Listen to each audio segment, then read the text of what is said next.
નમસ્કાર મિત્રો, ગાંડી ગીરમાં નાનું એવું એક નેહડું છે અને આ નેહડામાં રાયભણ ચારણ નામનો એક ચારણ રહે છે અને આ ચારણોના નેહડામાં આ રાયભણ કે જે ખૂબ જ અલગ પ્રકારનો છે, એને ક્યારેય કોઈનું દુઃખ જોયું નથી જતું અને ચારણને લગભગ 50 જેટલી ગાયો છે અને ગાયોના ધણને લઈ અને રોજ સવારે આ ચારણ આ ગાંડી ગીરના એ ડુંગરોમાં ચારવા માટે નીકળે છે અને આખો દિવસ તે આ ગાયોને ચારે અને સાંજે પાછો ઘરે આવે અને થાક્યો પાક્યો ગાયોને વાડામાં બાંધી અને પાછો નિંદ્રાને આધીન બની જાય અને વળી પાછી બીજા દિવસની સવાર થાય ત્યારે ખભા ઉપર પોટલીમાં એક ડુંગળી અને બાજરીનો રોટલો હોય અને એને લઈ અને પાછો રાયભણ ચારણ ત્યાંથી ચાલતો ચાલતો આ ગાંડી ગીરમાં પહોંચી જાય છે અને આમ કરતાં કરતાં થોડાક દિવસો વીત્યા અને આ રાયભણ જ્યાં પોતાની ગાયોને ચારતો હતો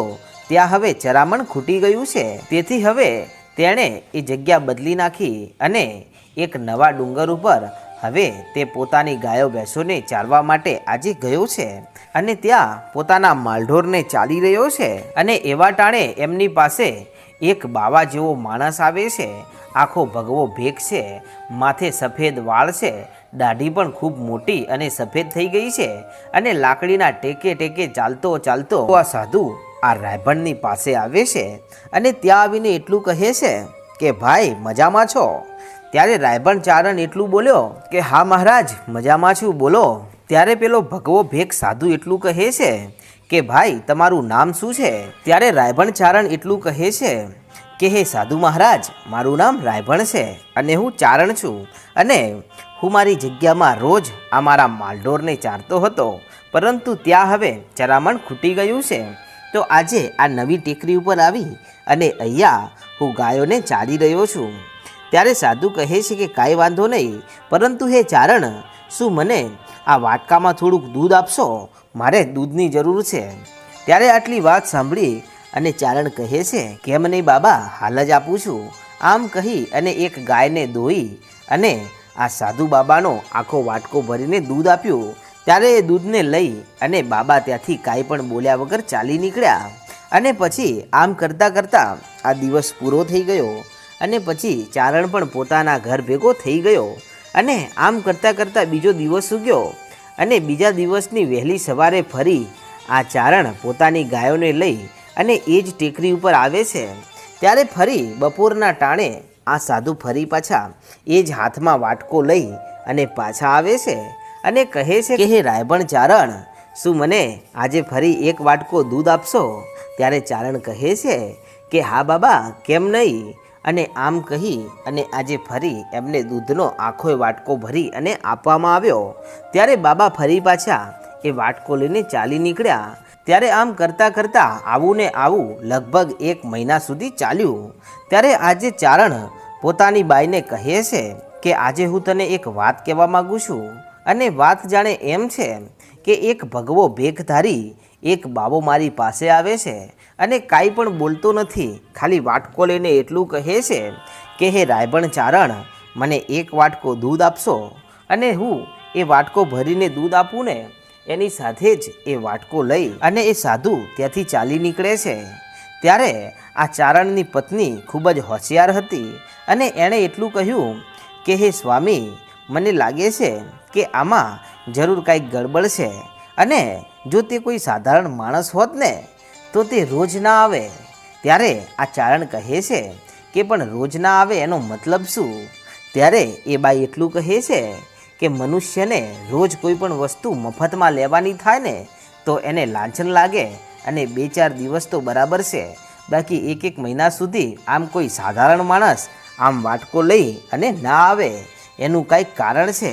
માટે આજે તમે ફરી ત્યાં જઈ અને ગાયો ચરાવતા હોય ને ત્યાં જઈ અને બેસજો અને એ સાધુ મહારાજ તમારી પાસે આવી અને દૂધ માંગે ને ત્યારે એમ કહેજો કે સાધુ મહારાજ, તમે દૂધ લઈને ક્યાં જાઓ છો? ત્યારે તમને શું જવાબ મળે છે, અથવા તો તમે કાંઈ પણ કહ્યા વગર એમની પાછળ પાછળ ચાલ્યા જજો.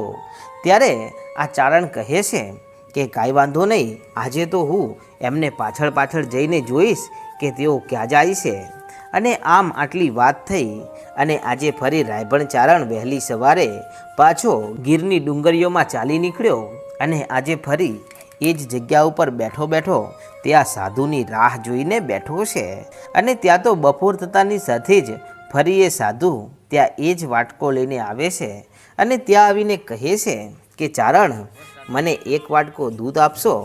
ત્યારે ચારણ બોલ્યો કે બાબા, તમને દૂધ ના આપું એવું બને ખરા? અરે ભૂખ્યાને ભોજન આપું છું અને તમે તો એક સાધુ છો. આમ આટલું કહી અને સાધુ મહારાજને ફરી વાટકો ભરીને દૂધ આપ્યું. ત્યારે આજે એ સાધુ મહારાજે પોતાની જોડીમાંથી એક મુઠ્ઠી રાખની લીધી અને લઈ અને આ ચારણના હાથમાં આપતા એટલું કહ્યું કે તું મને રોજ દૂધ પાવે છે ને, તો લે આ તારું ફળ. આમ કહી અને ચારણે હાથ ધર્યો ત્યાં તો મુઠ્ઠી ભરેલી રાખ આ ચારણના હાથમાં આપી અને ફરી સાધુ ત્યાંથી ચાલવા લાગ્યો. ત્યારે આ રાયભણ ચારણ આ સાધુનો પીછો કરવાનું ભૂલી ગયો અને હાથમાં રહેલી રાખને જોઈ અને તે ખૂબ હસ્યો અને પછી કહે છે કે હે સાધુ મહારાજ, તમે મને સાવ મૂર્ખ સમજો છો કે શું? અરે તમને મેં એક મહિના સુધી આવા દૂધડા પાવ્યા અને એના બદલામાં તમે મને આવી રાખ આપી. આમ કહી અને બાજુમાં રહેલા ઝાડ ઉપર આ રાખનો છૂટો ઘા કર્યો અને પાછો સાંજ પડી એટલે આ ચારણ પાછો એ જ ગાયોને લઈ અને પોતાના ઘરે આવે છે અને ઘરે આવતાની સાથે જ એની પત્ની પૂછે છે કે સ્વામીનાથ, શું આજે પેલા સાધુ મહારાજ આવ્યા હતા અને શું તમે એમનો પીછો કર્યો? એ કોણ છે? ત્યારે આ ચારણ જોર જોરથી હસવા લાગ્યો અને હસીને એટલું કહે છે કે એ સાધુ સાવ ગાંડો છે, એનામાં જરાય મગજ જેવું કંઈ છે નહીં.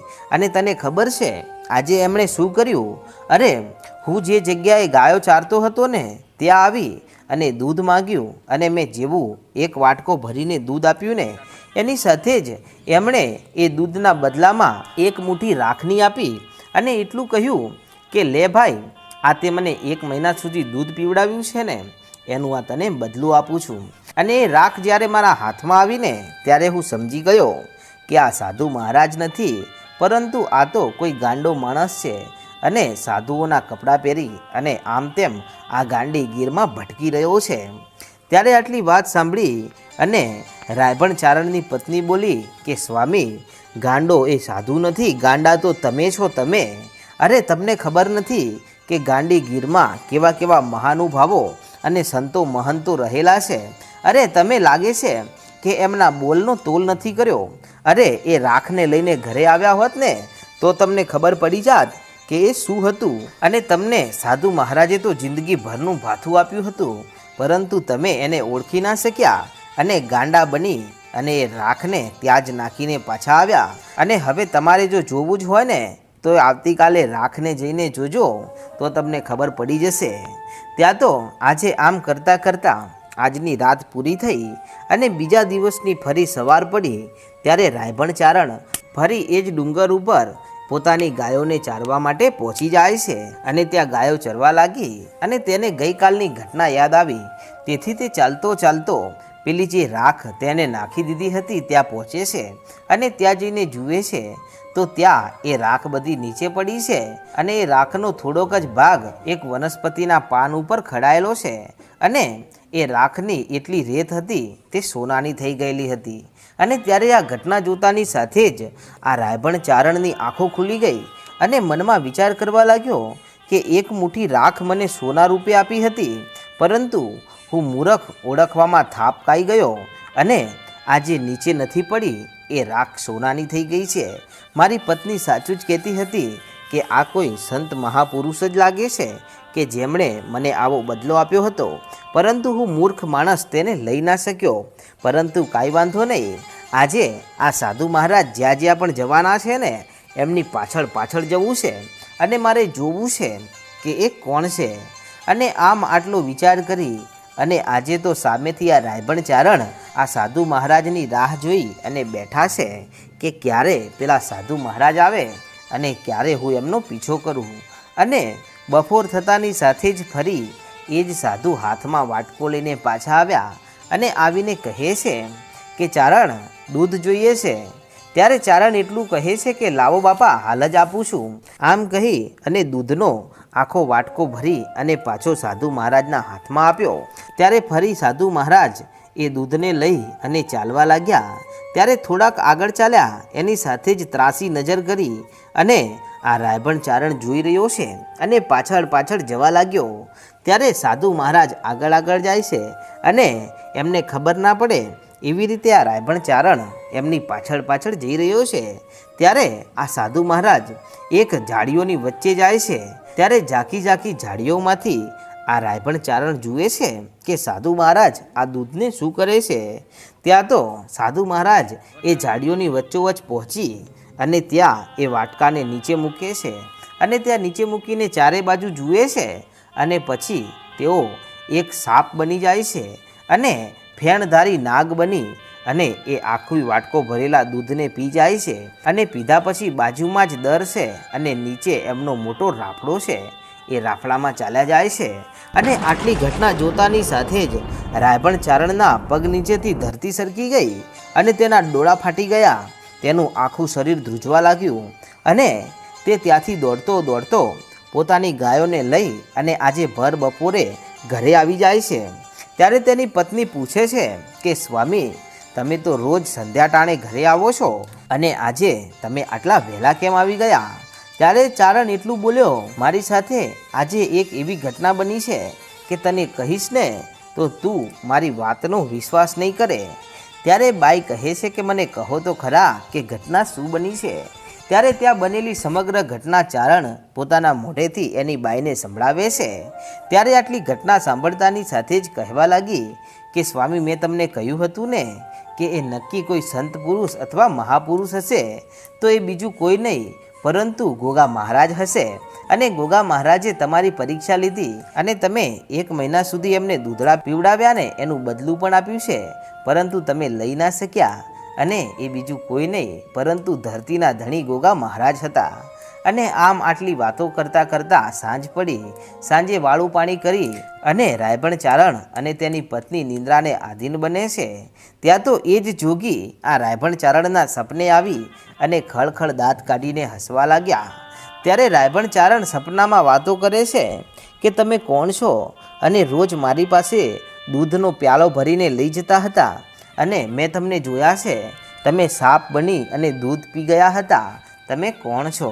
ત્યારે સાધુ એટલું બોલ્યા કે હે ચારણ, તે મને ઓળખવામાં ભૂલ કરી છે.